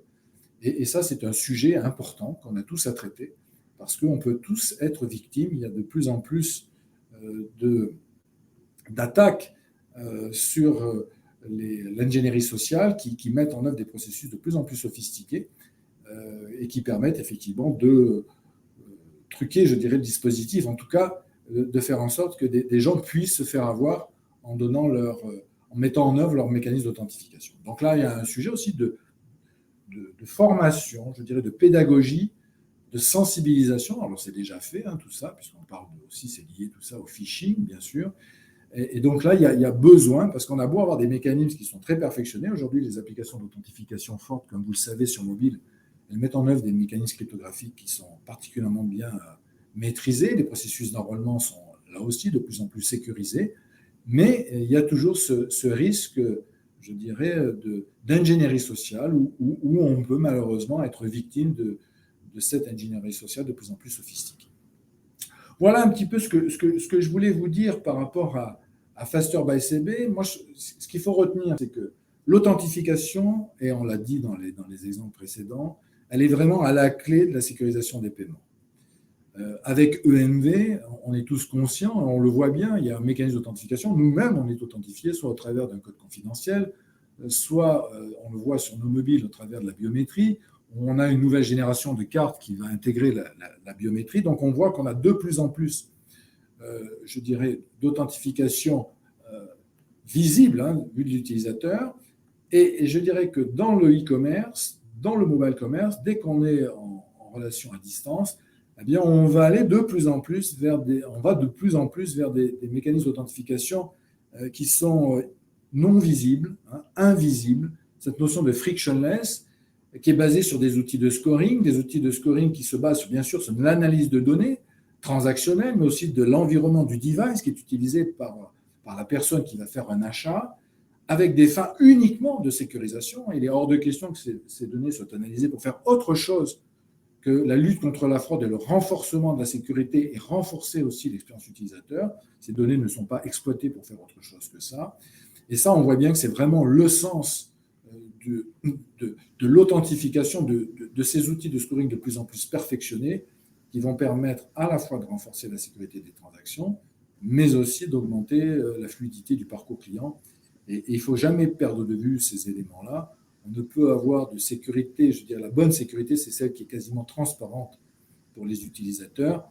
Et on travaille tous pour faire en sorte que ce soit de plus en plus le cas. Je ne sais pas si vous avez des questions, parce qu'après, derrière, si on regarde l'évolution, on va avoir l'an prochain encore quelques évolutions. Jean-Michel en discutait pas plus tard que vendredi. Le travail sur 3DS V2, sur Faster by CB n'est pas terminé. On va devoir, sur les premiers mois de l'année 2022, mais sur toute l'année 2022 et bien au-delà, porter une attention toute particulière à la sécurisation des transactions en vente à distance, faire en sorte que tous les cas d'usage soient couverts. Aujourd'hui, il y a un sujet autour de ce qu'on appelle les MIT, c'est-à-dire les transactions récurrentes, qui sont à l'origine, qui sont mises en œuvre par les commerçants et non pas par les clients eux-mêmes. Donc là, c'est un sujet important qu'on est en cours de traitement. On a aussi le sujet des bénéficiaires de confiance. Vous savez que le RTS sur l'authentification forte prévoit de pouvoir lister des commerçants auxquels on fait particulièrement confiance. Donc les émetteurs, cartes bancaires, CB, vont commencer vers la mi de l'année prochaine à proposer des solutions pour permettre l'enregistrement des bénéficiaires de confiance, comme on les appelle. Ça devrait être terminé d'ici la fin de l'année prochaine. Et puis, on va aussi avoir des évolutions sur la notion de parcours d'achat cross-canal. Là, je commence à faire un achat en paiement de proximité. Il se termine en vente à distance. Et donc, là aussi, il y a besoin d'avoir des reconnaissances de mécanismes d'authentification, etc. Donc, il y a encore pas mal de travail, mais je souligne que si on est arrivé là, et je pense qu'on fait partie probablement des meilleurs élèves de la classe européenne sur ce sujet, c'est grâce à, je dirais, à l'ensemble de l'écosystème. Jean-Michel Chanavas est là, et j'en profite, et Laetitia aussi, pour souligner le travail qui a été fait par l'ensemble de l'écosystème, par les commerçants, par les prestataires d'acceptation technique, les PAT, par les banques, bien sûr, par carte bancaire. Et si on a déjà fait ce chemin, c'est parce qu'on a tous travaillé ensemble, et il reste encore du chemin à parcourir, c'est ce qu'on va faire. Donc, si vous avez des questions, je serai heureux d'y répondre. Un grand merci, Pierre, pour nous avoir donné donc du coup un point d'attention sur cette authentification qui fait partie vraiment, qui est partie prenante de la confiance pour pouvoir réaliser du coup des achats et des paiements dans un écosystème bienveillant. Donc, ce que je te propose, c'est peut-être d'aller vers la présentation de Bertrand et de voir les questions à la fin. Bien sûr. tenu du timing. Merci, Du coup, merci. Bertrand Bouteloup. Oui, merci Laetitia, merci Pierre. En termes de présentation, alors je dois être un des seuls à ne pas avoir préparé de slide, non pas que je n'en ai pas eu envie, mais parce que j'avais envie plus que vous écoutiez ce que j'avais à passer comme message. Donc pour ma part, j'appartiens à Ariane Next, j'en suis le directeur général adjoint. Ariane Next, si vous ne nous connaissez pas, on est un prestataire de services de vérification d'identité. Donc en clair, on vérifie, et ça a été notre histoire, des documents d'identité de manière automatique, et ce en moins de 12 secondes. Et puis est venu se lier à cela les besoins du digital. Donc on est venu lier de la biométrie pour renforcer notre capacité à identifier la personne à distance. Et ce métier-là, aujourd'hui, on le fait en France, en Espagne, en Pologne, en Roumanie, et on totalise aujourd'hui plus de 45 millions de vérifications réalisées par an. Voilà, on s'est vite rendu compte dans notre croissance, et ça va retoucher au sujet d'identité numérique, qu'à un moment donné, les solutions en Europe étaient disparates en matière d'identification à distance, et qu'il nous aurait fallu beaucoup de temps pour pouvoir répondre aux enjeux des régulateurs dans chacun des pays, parce que pour rappel, l'identification, elle est régulée, et il y a des besoins exprimés par les régulateurs des différents secteurs que sont les jeux en ligne, que sont les établissements financiers, notamment en matière de lutte contre le blanchiment, pour faire en sorte qu'on ait des solutions fiables. Tout cela pour dire que seul, on aurait eu du mal à avancer et à couvrir le territoire européen. On a décidé donc en juillet 2021 de fusionner avec la société IDINO, qui de son côté était le champion allemand, alors j'allais dire d'Europe centrale, mais le champion allemand de la vérification d'identité à distance, reposant de son côté sur les enjeux de la BaFin et couvrant notamment donc les territoires de l'Allemagne, de la Suisse, de l'Autriche et en quelque sorte aussi du UK. Voilà. À partir du moment où on a fusionné, on est arrivé finalement à proposer une offre hybride, manuelle, automatique, qui répond aujourd'hui à la plupart des enjeux en matière d'identification quand il s'agit d'une identification non rejouable. Et j'insiste sur ce terme non rejouable puisque si vous avez ouvert un compte auprès de la FDJ ou si vous ouvrez votre compte en ligne, dans la plupart des cas, lorsque vous faites une identification, cette identité, elle va être non rejouable, dans le sens où vous ne pourrez pas en profiter pour aller dans un établissement suivant l'utiliser. En parallèle de ces solutions de vérification d'identité à distance, on a depuis 2015 un règlement européen qui s'appelle eIDAS, qui couvre de son côté les notions d'identité numérique, donc des identités rejouables cette fois-ci, avec des niveaux faibles, substantiels, élevés, comme ils ont été définis. Et quand on regarde dans le détail, ces solutions d'identité numérique, eh bien, pour qu'elles soient conformes ou certifiées conformes, il faut à un moment donné que ce qui les compose, à savoir la plateforme, les moyens d'identification et les moyens d'authentification, soient certifiés par des organismes européens en la matière. Pourquoi je parle de cela? C'est parce que j'ai entendu parler de PEVID il y a quelques instants, j'ai entendu parler d'authentification. En clair, une identité numérique, c'est bien la consolidation de services d'identification à distance certifiés de niveau substantiel ou certifiés de niveau élevé, avec des moyens d'authentification eux-mêmes certifiés, permettant ainsi d'apporter une confiance tant à l'entreprise qui va utiliser ces services qu'au client qui lui-même va, entre guillemets, partager ses données, parce qu'il y a quand même un sujet autour de tout ce qui est GDPR, partager ces données à des fournisseurs d'identité. Le fait est que sur la partie moyen d'identification, il y avait véritablement un trou dans le sens où on n'avait pas de référentiel européen en matière de certification des services d'identification. Est arrivé PEVID sur le marché français, donc qui ne s'applique qu'au marché français, PEVID visant justement à permettre à des opérateurs fournisseurs d'identité de démontrer la robustesse et la performance de leurs services en matière d'identification pour les coupler à des moyens d'authent et ainsi délivrer des identités numériques.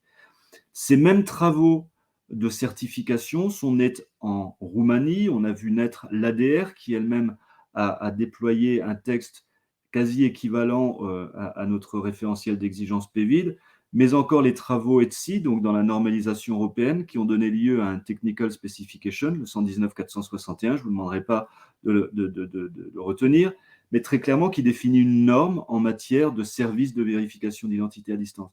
Tout cela pour dire que On avance très très vite maintenant dans la certification des moyens d'identification à distance et que là où les moyens d'authentification disposaient déjà d'un socle solide pour une certification, on va être capable de coupler ces deux mondes pour délivrer des identités numériques qui permettront l'enrôlement d'un utilisateur en une fois et lui permettront de rejouer son identité par la suite auprès de différents services.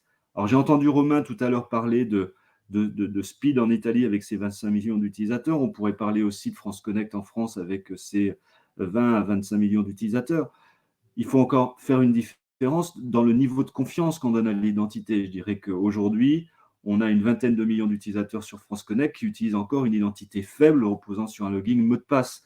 Il ne s'agit en rien d'une identité de confiance, une identité notamment substantielle qui permettrait à un moment donné de répondre à des enjeux du régulateur, tout comme c'est le cas aujourd'hui, par exemple, en France, l'ACPR exigeant, ou le Code des marchés exigeant, quand il s'agit d'une identité numérique, d'utiliser une identité de niveau garantie substantielle notifiée à la Commission européenne. Donc, tout cela pour dire que ces sujets d'identité, ils avancent très très vite maintenant, et la création de, là encore, l'autorité de réglementation d'anti-blanchiment, anti-money laundering, associé au nouveau règlement qui arrivera en 2022 sur le sujet anti-money laundering, va très clairement pousser encore plus loin ces sujets d'identité numérique et d'authentification en créant par ailleurs un container qui se veut être sécurisé. J'entendais Pierre parler tout à l'heure de sécurisation. Très clairement, cette notion de wallet qui arrive, eh bien, elle va permettre à un moment donné d'englober et d'intégrer non seulement cette identité rejouable qui sera émise soit par des entreprises privées, soit par l'État en lui-même, puisqu'on le sait, particulièrement en France, on a toujours un ministère de l'Intérieur qui souhaite réellement émettre les identités sur la base de sa CNIE. Mais très clairement, le monde est ouvert aujourd'hui et donc on va venir certifier demain ce wallet de façon à ce qu'à un moment donné, les utilisateurs, les usagers du service aient toute confiance dans la capacité à ce qu'ils auront à stocker leurs données personnelles, qu'elles soient des données d'identité ou des données autres, des données d'adresse, des données relatives à leur compte bancaire, des données relatives à leur diplôme. Et par ailleurs, eh bien, un wallet qui sera, entre guillemets, de confiance vis-à-vis de ses utilisateurs ou des clients utilisateurs que seront les établissements régulés, mais aussi les établissements publics, etc. On le voit bien, cette convergence depuis les services de vérification vers l'identité et maintenant vers ce wallet fait que le service d'authentification qui était intégré à cette identité numérique va faire partie prenante de cet univers du wallet et par conséquent, là où par le passé, les acteurs du paiement pouvaient reposer sur des services en propre et constituer leur propre base de clients, eh bien, au fur et à mesure, on va voir tout cela converger et faire en sorte que les clients utilisent leurs moyens d'identification du wallet, et ça c'est pour 2023, mais aussi, pourquoi pas, le moyen d'authentification intégré et associé à leur identification, à leur identité numérique, pour venir valider potentiellement des ordres en ligne. Et il y a véritablement une convergence dans le monde du paiement, puisque la DSP2 demandait d'authentification forte, que la plupart des services d'authentification qui seront associés à une identité numérique seront certifiés au minimum CSPN, si je prends le cas de la France. Donc on le voit bien, peu ou prou, dans quelques années, la question a été posée tout à l'heure, ce wallet deviendra l'instrument de base pour identifier et partager des données avec des entreprises sur le monde de l'Internet.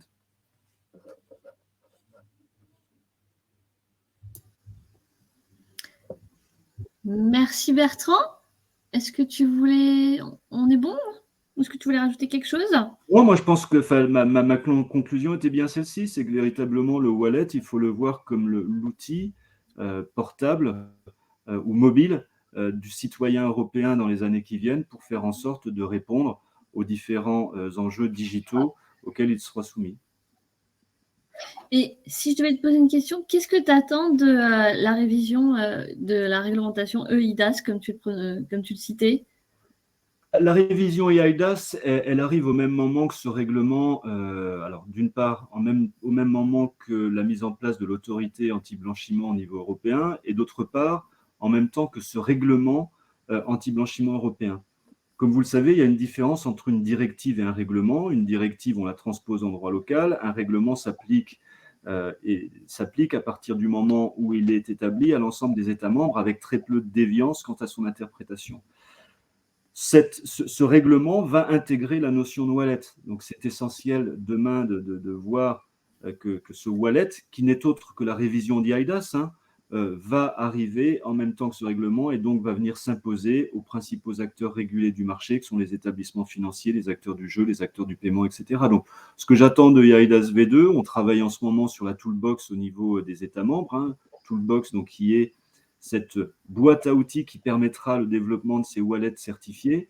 Eh bien, c'est très clairement qu'on respecte les délais et qu'on soit dans le timing qu'on s'est donné pour faire en sorte que fin 2022, début 2023, les premiers acteurs, qu'ils soient publics ou privés, puissent délivrer des wallets à des clients européens et leur permettre ainsi d'utiliser ces wallets sur toutes les plateformes, y compris les plateformes d'e-commerce, parce que pour rappel, et même si Apple n'était pas très content de l'annonce faite du wallet, ce wallet, il a aussi pour objectif de contrer les GAFAM sur le terrain qu'est l'identité numérique. Merci beaucoup. Du coup, je remercie Florent, Rabi, Pierre et Bertrand pour leur intervention. Et je vais passer au jeu de questions. Et une des premières questions qui vient dans le chat s'adresse plutôt à Pierre. Oui. Du coup, à savoir sur le projet Digital Identity Wallet au niveau européen. La question est, qu'en est-il? Et en termes de calendrier qui s'annonce très ambitieux, est-ce qu'on attend un déploiement pour une solution dès l'année prochaine? Écoutez, moi, je ne vais pas m'exprimer par rapport à ça. Il y a énormément de travail. Et ceux qui connaissent un peu ces sujets, et à Carte Bancaire, on a beaucoup travaillé sur les sujets de l'identité. On sait que ça prend beaucoup de temps. On sait aussi que la Commission européenne travaille ardemment aujourd'hui à fixer justement les standards, puisque c'est un wallet, un méta-wallet, si je puis dire, par rapport à ce qui était dit tout à l'heure par Rami. Donc, ça va être très intéressant de voir les standards qui vont être, je dirais, définis. Moi, je pense que penser à un déploiement l'année prochaine, ça ne me paraît pas raisonnable. Je le dis comme je le pense. Pour autant, on peut aller vite s'il y a effectivement une volonté très forte de l'ensemble des États et des acteurs concernés à mettre en œuvre ce wallet d'identité numérique, mais qui va au-delà de l'identité régalienne, comme on a eu l'habitude de le voir jusqu'à aujourd'hui avec les fournisseurs d'identité numérique qu'on connaît, notamment nous en France, au travers de France Connect. Donc là, il y a vraiment une volonté d'aller très au-delà avec la notion, bien sûr, d'identité régalienne, mais aussi d'attributs d'identité de nature commerciale, avec des titres également. Et donc là, on va voir, mais bon, ça va prendre un certain temps, comme dirait une personne bien connue. Donc voilà, nous, on est très attentifs à ça, on suit ces travaux de très près. Mais voilà, je pense que ça va prendre un peu plus de temps que l'année prochaine. Merci pour cette première réponse. Une deuxième question qui s'adresse peut-être également encore à toi, Pierre, c'est par rapport à ces annonces et ces échos qu'on a dans la presse, par rapport au fait qu'on entend beaucoup de fraude au paiement via les applications, via les SMS, via des pirates qui vident carrément les comptes. Et la question est la suivante, est-ce qu'il y a des actions qui vont être lancées côté JE sur ce sujet? Et peut-être en préambule, rappeler que la fraude qu'on entend dans la presse n'est peut-être pas la fraude qui est constatée au quotidien par CB et par la Banque de France. Oui, non, mais je pense que c'est ça le point important, Laetitia, c'est que bien sûr, il y a des cas de fraude, il en existe, il en existera toujours, le risque zéro, il n'existe pas. Ce qui est important, c'est de voir la tendance et de regarder l'évolution de la fraude ces dernières années. Et comme je le disais en préambule, le taux de fraude n'a jamais été aussi bas en paiement à proximité, mais jamais été aussi bas. Encore une fois, moins de 0,01%. Et en vente à distance, je le soulignais, il est en deçà aujourd'hui de 0,10% pour la vente à distance sécurisée et il va encore baisser. Donc voilà, donc il y aura toujours, et bien évidemment, il faut travailler pour essayer de davantage sécuriser. On parlait notamment des logiques de SIM swap. Je parlais tout à l'heure de l'ingénierie sociale. Il y a effectivement aussi le besoin de renforcer la sécurité des processus d'enrôlement. Bien sûr qu'on a aussi des actions, et c'est ce qui est fait aujourd'hui avec l'ensemble des parties concernées pour renforcer ces éléments de sécurité, mais aussi, je l'avais souligné tout à l'heure, pour sensibiliser davantage les consommateurs. Et donc là, il y a un rôle, bien sûr, de la communauté bancaire, mais il y a un rôle aussi de tous les acteurs, y compris des pouvoirs publics, pour sensibiliser, parce que ces problématiques, finalement, d'usurpation d'identité dépassent largement le domaine des paiements. Et donc là, il faut une sensibilisation très forte, il faut être très attentif, nous-mêmes, très attentifs, quand on est sollicité parfois pour des choses qui semblent assez logiques. Quelqu'un me reportait qu'il avait été appelé par le service de fraude de sa banque pour effectivement lui donner finalement le numéro de carte, etc. Donc il y a de l'ingénierie sociale très habile, il faut être très très très vigilant par rapport à ça. Et finalement, voilà, encore une fois, le risque zéro n'existe pas, mais regardons le côté positif. On est vraiment dans une tendance à la baisse, et cette baisse, j'en suis absolument convaincu, va se poursuivre et on atteindra des taux de fraude qui seront dans les clous, entre guillemets, de ce que le régulateur attend. Je ne vais pas revenir sur les RTS, sur l'authentification forte et les taux de fraude qui sont attendus en fonction des tranches de montant, mais on finira par atteindre ces taux de fraude, j'en suis absolument convaincu. Notamment par l'authentification passive, qui va s'enrichir de plus en plus de données en provenance des commerçants, puisque là aussi, les commerçants ont mis en œuvre depuis de très nombreuses années, pour certains, des outils de scoring très, très performants. Il faut aussi s'appuyer sur les scores des commerçants et sur les données qui peuvent remonter pour pouvoir améliorer fortement les outils de scoring que nous mettons en place au niveau de la communauté bancaire. Laetitia, je ne sais pas si je peux intervenir.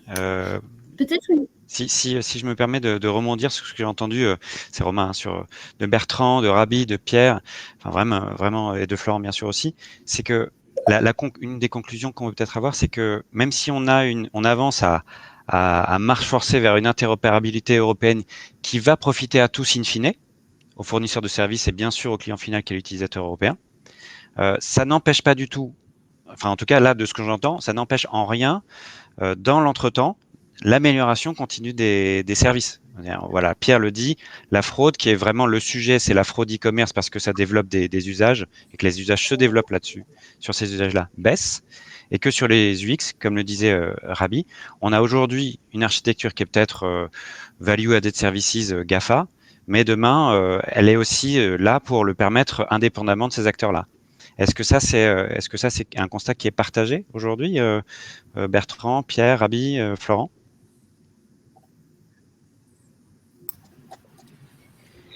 Si peut-être je parle très rapidement. Moi, je suis assez extérieur finalement aux initiatives qui sont portées par l'écosystème paiement, mais c'était intéressant de voir dans les précédentes discussions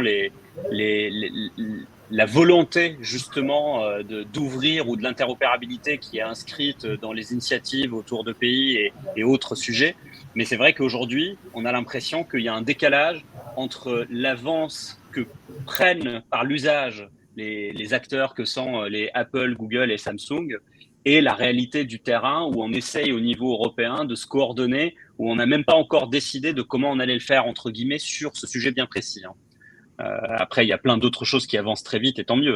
Mais voilà, c'est le sentiment que ça me donne et j'ai l'impression que si on n'avance pas vite sur ces sujets-là, le risque, c'est que les usages s'installent et c'est très compliqué après d'aller à contre-courant et de changer des habitudes qui sont rentrées au quotidien pour les consommateurs. Une course plutôt. Je laisse les autres experts compléter.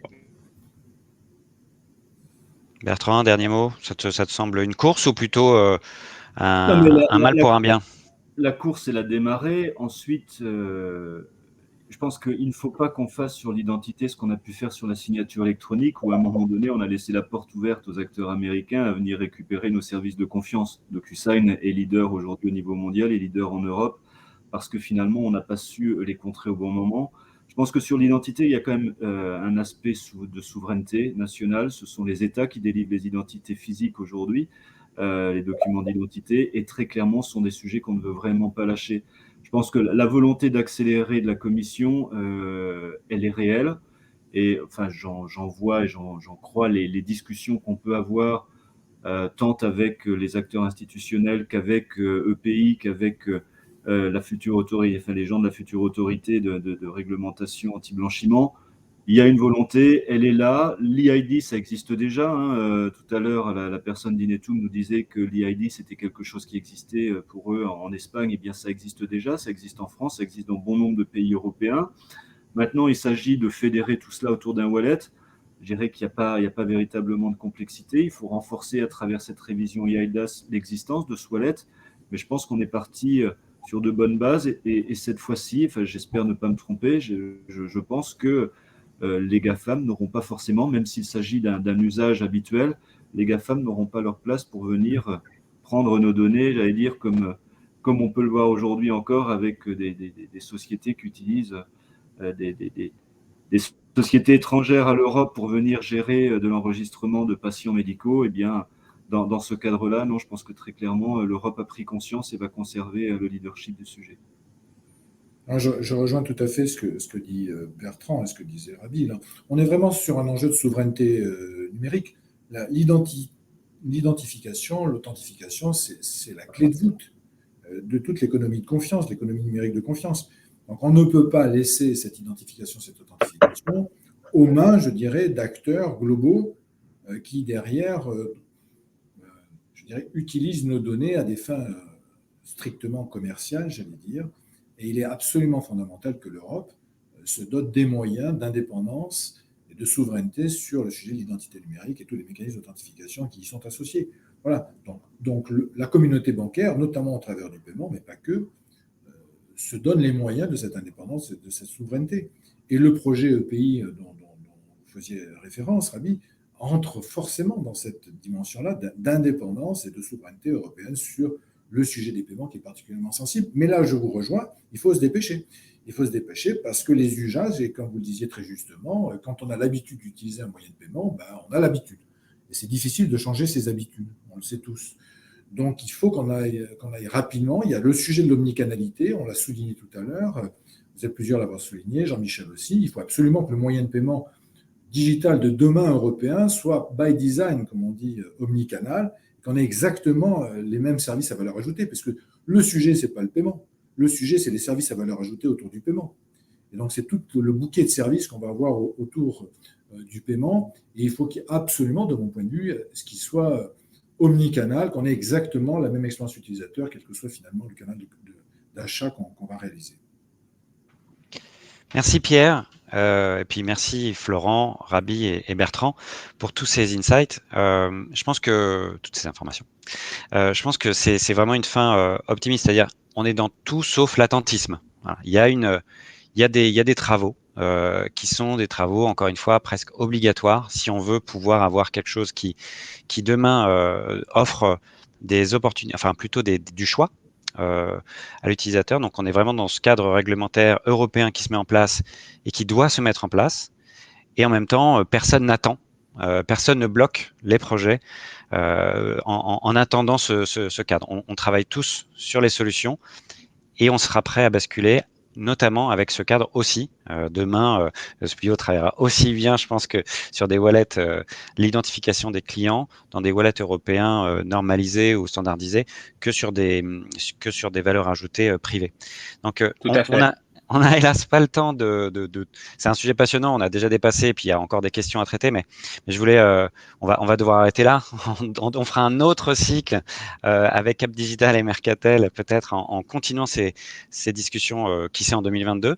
On tenait vraiment côté CB remercier les orateurs et remercier Cap Digital et Mercatel pour l'ensemble de ces 3 webinaires qui a été sur à la fois le panorama, l'étude de l'avenir européen et puis ce sujet vraiment prégnant de l'identité numérique et le paiement demain. Là, c'est un sujet qui va nous occuper pendant les 5 ans à venir. Donc, il n'y a aucun doute que nous nous recroiserons tous sur ces sujets. Merci à tous. Et puis, je vous donne rendez-vous à l'année prochaine pour d'autres webinaires sur des sujets de ce type avec Cap Digital, Mercatel et Carte Bancaire. Merci aux orateurs. Merci. Et à très bientôt. Merci. Au revoir. Merci beaucoup.